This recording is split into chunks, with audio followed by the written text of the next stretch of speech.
जय श्री राम दोस्तों।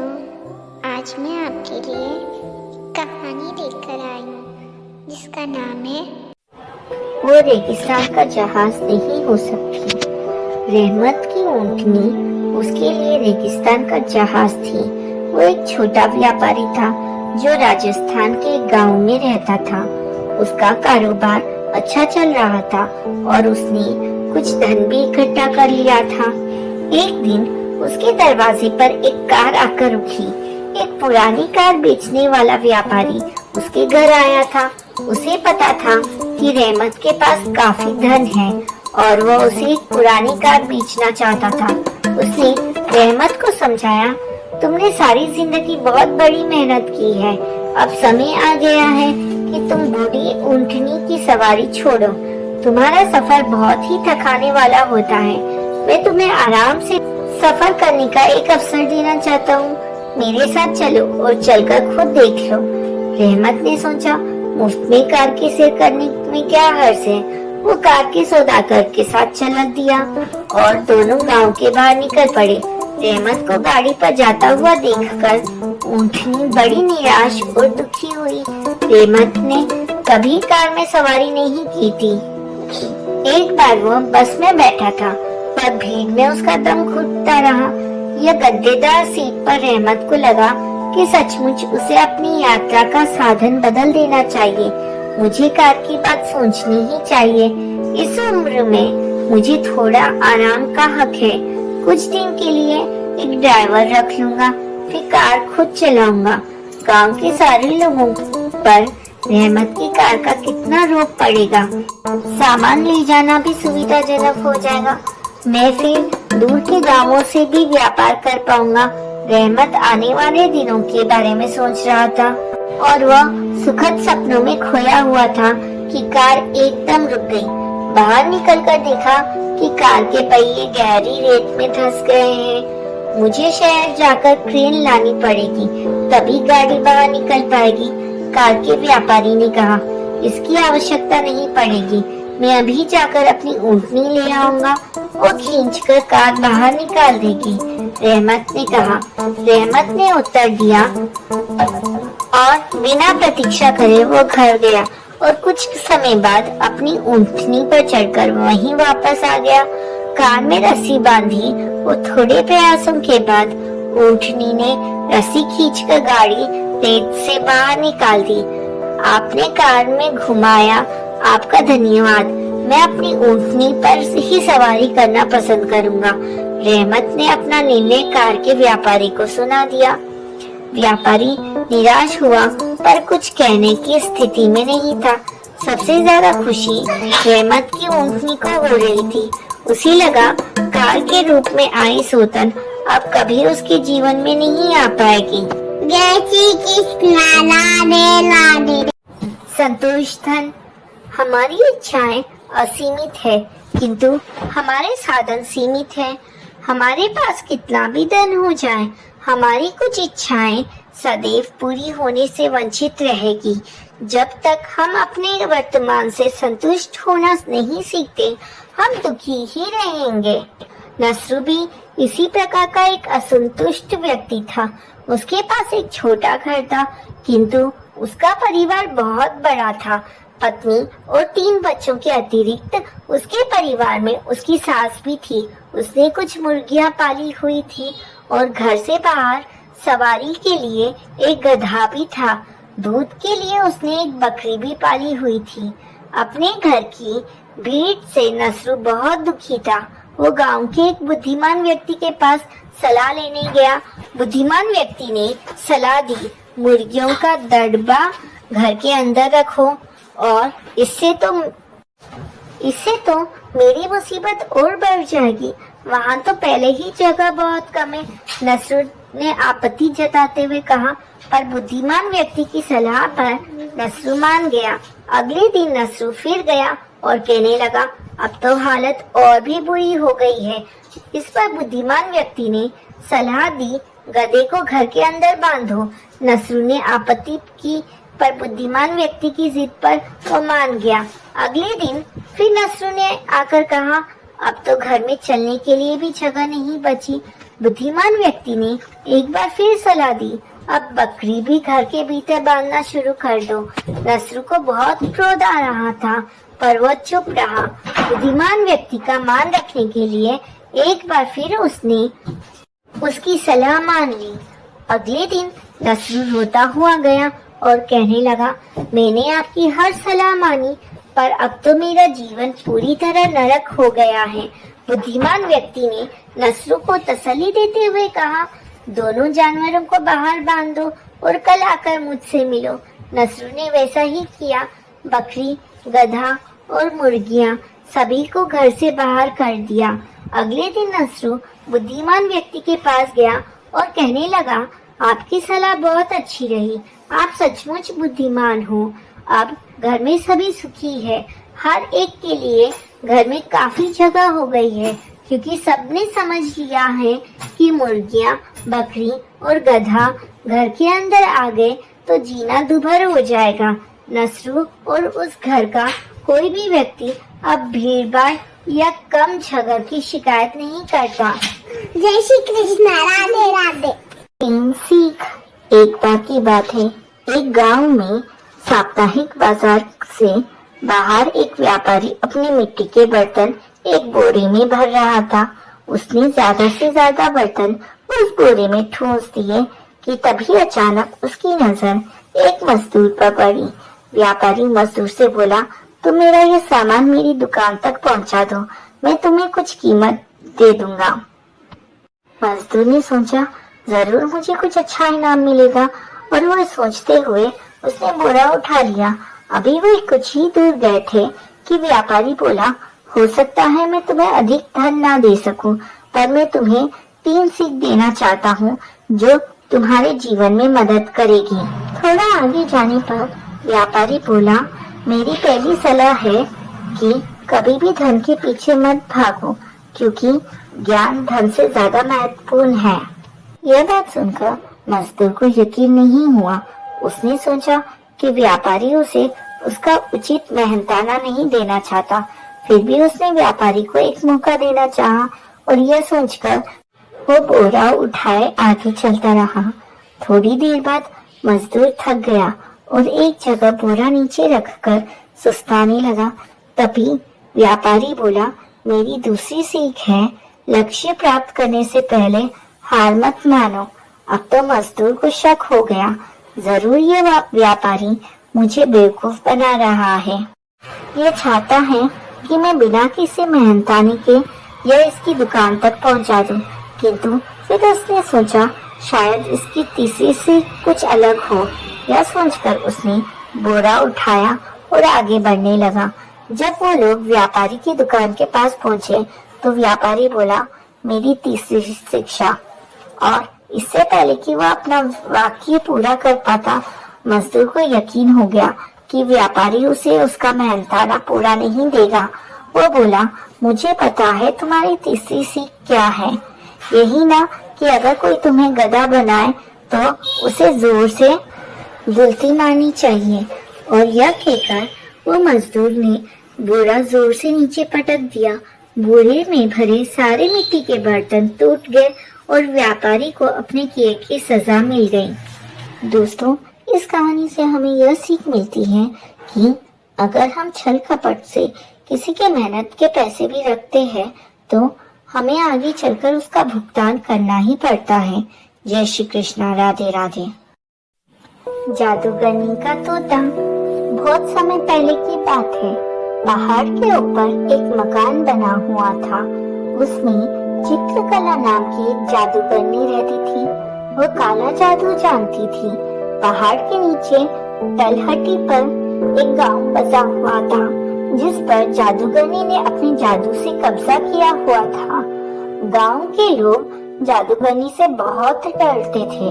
उन्हें पता था कि अगर जादूगरनी को गुस्सा आ गया तो वो अपने जादू से पूरे गांव को खत्म कर सकती है। इसलिए गांव वाले जादूगरनी को खुश करने के लिए उसकी हर बात मानते थे। गांव वाले जितना भी कमाते थे उसका एक बड़ा हिस्सा जादूगरनी के पास छोड़ देते थे। कई सदियों से यही परंपरा चली आ रही थी। गांव के लोग जवान से बूढ़े होकर मर जाते थे, लेकिन जादूगरनी हमेशा जवान और खूबसूरत बनी रहती थी। इसका राज कोई नहीं जानता था। इसी गांव के एक घर में राकेश नाम का एक बच्चा रहता था। उसके पिता खेत में काम करते करते चल बसे। पिता के मरने के बाद राकेश ने खेती का काम संभाल लिया, लेकिन जितना भी अनाज वो मेहनत करके उगाता था, उसका एक बड़ा हिस्सा जादूगरनी को देना पड़ता था। एक दिन राकेश ने अपनी माँ से कहा, माँ, ऐसा तो हम कभी चैन से रह ही नहीं पाएंगे। इस जादूगरनी के कारण मेरे पिता की मृत्यु हो गई और अब मैं भी इसकी गुलामी कर रहा हूँ। राकेश की माँ ने कहा, बेटा, तुझसे पहले भी कई लोगों ने जादूगरनी का विरोध किया, लेकिन अपने जादू से उसने सबको मार डाला। हम कुछ नहीं कर सकते। राकेश ने माँ की बात को बीच में काटकर पूछा, लेकिन माँ, कोई तो रास्ता होगा इन सब से बाहर निकलने का। राकेश की माँ बोली, बेटा, मेरी बात मान, जैसा चल रहा है चलने दे। राकेश उस समय तो चुप हो जाता है, लेकिन उसके मन में जादूगरनी से गांव वालों को छुटकारा दिलाने की बात घर कर गई थी। राकेश अगले दिन से अपने खेत पर काम करने जाने लगा, लेकिन उसका मन काम से ज्यादा जादूगरनी में लगा हुआ था। दोपहर को राकेश एक पेड़ के नीचे खाना खाने बैठा। वहीं उसके बराबर के खेत के दीनानंद चाचा भी खाना खा रहे थे। दीनानंद चाचा से राकेश ने अपने मन की बात कही। राकेश की बात सुनकर उन्होंने कहा, बेटा, बात तो तेरी ठीक है, लेकिन काम बहुत कठिन है, इससे तेरी जान भी जा सकती है। राकेश बोला, चाचा, अगर गांव वालों को बचाने में मेरी जान भी चली गई तो मुझे खुशी होगी। आप कोई तरीका बताओ। तब दीनानंद चाचा ने कहा, आज से कई साल पहले गांव में एक किसान ने जादूगरनी की मारने की कोशिश की थी, लेकिन जादूगरनी को पता लग गया। फिर जादूगरनी ने उससे बदला लेने के लिए उसका सब कुछ छीन लिया और वह उसे मारने की तैयारी कर रही थी, लेकिन वो पहले ही गांव छोड़कर भाग गया। तुम उससे मिलो। उसका नाम गोपाल है। वह पास ही के गांव में रहता है, लेकिन वो किसी से मिलता नहीं है। राकेश बोला, लेकिन क्यों चाचा?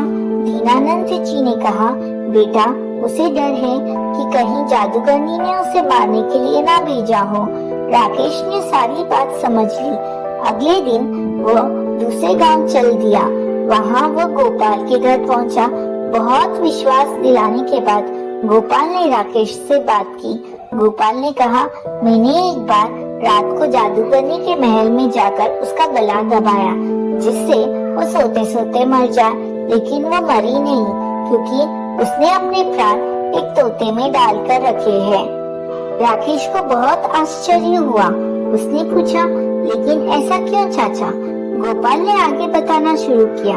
बात यह है कि जादूगरनी हमेशा जवान और खूबसूरत बने रहना चाहती है, लेकिन उसका जादू अपने ऊपर नहीं चलता, इसलिए उसने उस तोते को पाल रखा है, उसे जादू से जवान बना रखा है। उसके अंदर जादूगरनी के प्राण हैं, इसलिए वो भी जवान बनी रहती है। अगर कोई उस तोते को मार दे तो सब ठीक हो जाएगा। राकेश गोपाल से विदा लेकर अपने गांव वापस आ जाता है। रात होते ही वो चुपचाप जादूगरनी के महल में पहुंच जाता है। वहाँ देखता है कि जादूगरनी सो रही है और उसके पास ही मेज पर एक पिंजरा था, जिसमें वो तोता था।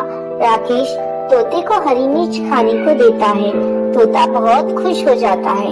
फिर राकेश उससे कहता है, तुम कब तक इस पिंजरे में रहोगे? तुम चाहो तो मैं तुम्हें आजाद कर सकता हूँ। तोता बोला, मुझे कोई भी इस कैद से बाहर नहीं निकाल सकता। राकेश बोला, कोई तो रास्ता होगा। तब तोते ने कहा, अगर कोई मुझे मार दे तो मैं आजाद हो सकता हूँ। मैं मर गया तो जादूगरनी की जान चली जाएगी। उसकी जान जाते ही मैं दोबारा जिंदा हो जाऊंगा, क्योंकि मेरे अंदर दो जान है। राकेश ने पूछा, लेकिन तुम्हें कैसे मारा जाए जिससे तुम्हें तकलीफ ना हो? तोते ने कहा, तुम किसी तरह इस कमरे में धुआं भर दो। दम घुटने से मैं मर जाऊंगा। राकेश सारी बात सुनकर वापस आ जाता है। अगली रात वो जाकर देखता है कि जादूगरनी सो रही है। वो अपने साथ कुछ लकड़ियां लाता है, उन्हें जलाकर वो खिड़की से अंदर फेंक देता है और फिर खिड़की बंद कर देता है। धुएं से जादूगरनी उठ जाती है। वो पिंजरे के लेकर बाहर की ओर भागती है, लेकिन राकेश बाहर से दरवाजा बंद कर देता है। कुछ ही देर में तोता मर जाता है। उसके मरते ही जादूगरनी के हाथ से पिंजरा छूट जाता है और वो मर जाती है। यह सब राकेश बाहर से देख रहा था। जादूगरनी के मरते ही वो खिड़की खोलकर अंदर आ जाता है और पिंजरे को बाहर ले जाता है। कुछ ही देर में तोता फिर से जिंदा हो जाता है। इस तरह राकेश की हिम्मत और सूझबूझ से गांव वालों को जादूगरनी से छुट्टी मिल जाती है। दोस्तों, इस कहानी से हमें यह सीख मिलती है कि बुरे काम का नतीजा हमेशा बुरा ही होता है। जो लोग अपनी ताकत का गलत फायदा उठाते हैं और दूसरे कमजोर लोगों को सताते हैं, उन्हें अंत में सजा मिलकर ही रहती है। जय श्री कृष्णा। राधे राधे। दयालु भोला हाथी। एक बार की बात है, एक जंगल में एक हाथी रहता था जिसका नाम भोला था। वो बहुत ही दयालु था। भोला हाथी ने जंगली रास्ते पर गिरे हुए पेड़ों को रास्ते से हटाने का काम ले रखा था। बारिश और तेज आंधी की वजह से बहुत से पेड़ रास्ते पर गिर गए थे और उन्होंने रास्ते को बंद कर दिया था। भोला ने गिरे हुए पेड़ों को अपनी मजबूत सूंड से पकड़कर हटा दिया और उन्हें साइड में कर दिया था। अब वो उन्हें एक गड्ढा बनाकर एक बड़े गड्ढे में डालकर अपना काम खत्म करने जा रहा था। भोला हाथी का यह काम देखकर उसके पास ही खड़ा उसका साथी कालू भालू खुशी से बोला, शाबाश भोला, अपना काम खत्म कर ताकि हम जाकर अपनी मजदूरी ले सके और मजे कर सके। यह सुनकर भोला ने एक बड़ा सा गड्ढा उठाया और एक गड्ढे तक ले गया, लेकिन उसने गड्ढा गड्ढे में नहीं गिराया। उसके साथी कालू भालू ने इशारा किया कि गड्ढा फेंक दे, पर हाथी गड्ढे को अपनी सूंड में थामे खड़ा रहा। कालू गुस्से से चिल्लाया, लेकिन भोला खड़ा रहा। आखिर परेशान होकर कालू आगे बढ़ा और उसने गड्ढे के भीतर झांका तो उसे भोला हाथी के इस व्यवहार का कारण पता लगा। नीचे गड्ढे में एक हिरन का छोटा सा बच्चा मौजूद था। वो शायद उस गड्ढे में गिर गया था, लेकिन वो निकलने में असमर्थ था। भोला हाथी ने तुरंत ही अपनी सूंड में दबे लकड़ी के गड्ढे को एक तरफ रखा और अपनी सूंड से हिरन के बच्चे की तरफ बढ़ा दी। हिरन का बच्चा सूंड का सहारा पाकर उस गड्ढे से बाहर निकल आया। कालू भालू भोला की यह दयालुता देखकर उसे सराहे बिना ना रह सका।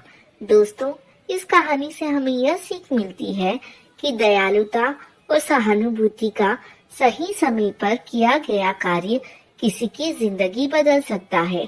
हमें अपने आसपास की समस्याओं को समझने और दूसरों की मदद करने का प्रयास करना चाहिए। जय श्री कृष्णा। राधे राधे। भोलू हाथी की कार। एक बार की बात है, भोलू हाथी नाम का एक हाथी जंगल में रहता था। वो जंगल में रहना नहीं चाहता था। जंगल के पास से जो रास्ता गुजरता था उस पर वो सुंदर और चमकीली कारों को आते जाते देखता था। उसका बहुत मन करता था कि उसके पास भी एक कार होनी चाहिए। एक दिन वो जंगल के पास वाले रोड के पास खड़ा था, तभी उसके पास में एक कार आकर रुकती है। कार में दो लोग सवार थे। उनकी गाड़ी खराब हो जाती है। गाड़ी को खोलकर ठीक करने की कोशिश करते हैं वो लोग, लेकिन वो ठीक नहीं हो पाती है। तभी उन्हें एक हाथी नजर आता है। वो उसे देखकर डर जाते हैं, लेकिन तभी भोलू उनके सामने आ जाता है। वो धीरे धीरे चलकर पूरी गाड़ी को चारों ओर से देखता है, फिर वो उन दोनों को उसमें बैठने के लिए इशारा करता है। दोनों भोलू हाथी का इशारा समझ जाते हैं और समझकर उसका इशारा गाड़ी में जाकर बैठ जाते हैं। उसके बाद भोलू गाड़ी को अपनी सूंड से धक्का देने लगता है। वह धीरे धीरे उन्हें जंगल के उन्हें निकाल देता है। पास ही में गाड़ी ठीक करने की गैरेज थी। दोनों उतरकर हाथी से कहते हैं, आपने हमारी बहुत मदद की, हम आपके लिए क्या कर सकते हैं? क्या आपके लिए केला ला दे? यह सुनकर भोलू गाड़ी के चारों ओर घूमने लगता है और गाड़ी पर बार बार सूंड मारने लगता है। उन दोनों में एक सेठ जी ने और दूसरा उनका नौकर था। सेठ जी कहते हैं, तुम्हें यह कार चाहिए क्या? यह सुनकर भोलू हाँ में सूंड हिलाने लगता है। सेठ जी भोलू से कहते हैं, तुम जाओ, बहुत जल्दी हम यह गाड़ी तुम्हें देने आएंगे। भोलू मुड़कर जंगल की ओर वापस चला जाता है। तब सेठ जी का नौकर कहता है, ये क्या कर रहे हो सेठ जी? वो कौन सा हमें पकड़ लेगा? बेकार ही इतनी महंगी गाड़ी उसे दे रहे हैं। सेठ जी ने कहा, अगर वो चाहता तो हमसे ये गाड़ी छीन भी सकता था, लेकिन उसने ऐसा नहीं किया। उसने हमारी मदद की है। यह कहकर सेठ जी गैरेज में चले जाते हैं। वहां के इंजीनियर को कुछ समझाते हैं। इसी तरह कई दिन बीत जाते हैं। एक दिन भोलू नदी के किनारे पानी पी रहा था। तभी उसे गाड़ी का हॉर्न सुनाई दिया। भोलू दौड़कर रोड पर आया तो देखा सेठ जी गाड़ी के साथ खड़े थे। उन्होंने गाड़ी को लंबा करा दिया था और एक बड़ा सा गेट लगवा दिया था, जिससे भोलू उसमें चढ़ सके। आगे दो बड़े बड़े डिब्बे जैसे रबर के बटन लगा दिए। पैर के आगे पीछे करने से गाड़ी चलने लगती है, क्योंकि ये पैर के पेडल थे। सेठ जी ने गेट खोला। भोलू उसमें जाकर बैठ गया। अब वो पैर आगे पीछे करने लगा, जिससे धीरे धीरे गाड़ी चलने लगती है।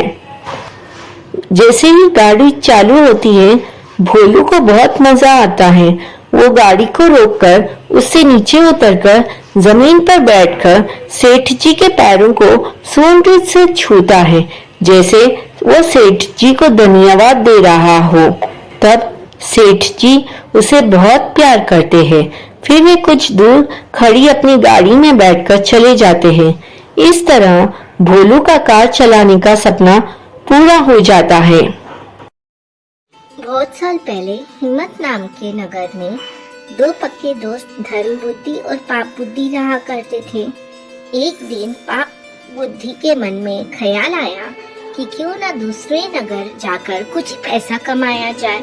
इतना सोचते सोचते पाप बुद्धि के मन में हुआ कि वो धर्म बुद्धि को भी साथ लेकर जाएगा, जिससे दोनों खूब सारा पैसा कमाएंगे और फिर लौटते समय वो धर्म बुद्धि को उसका पैसा किसी तरह से हड़प लेगा। अपनी चाल को पूरा करने के लिए उसने धर्म बुद्धि को दूसरे शहर जाने के लिए मना लिया। दोनों अपने नगर से खूब सारा सामान लेकर दूसरे शहर पहुंच गए।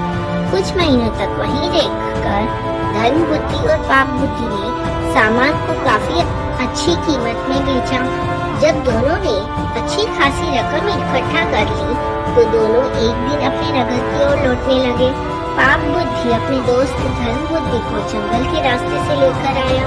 रास्ते पर चलते चलते पाप बुद्धि ने धर्म बुद्धि से कहा, मित्र देखो, अगर हम अपने नगर इतना सारा धन लेकर जाते हैं तो समस्या हो सकती है। चोर इसे चुरा सकते हैं, लोग हमसे जलन का भाव रखने लगेंगे और कुछ उधार भी मांग लेंगे। ऐसे में बेहतर होगा कि हम आधा धन इसी जंगल में छिपा देते हैं।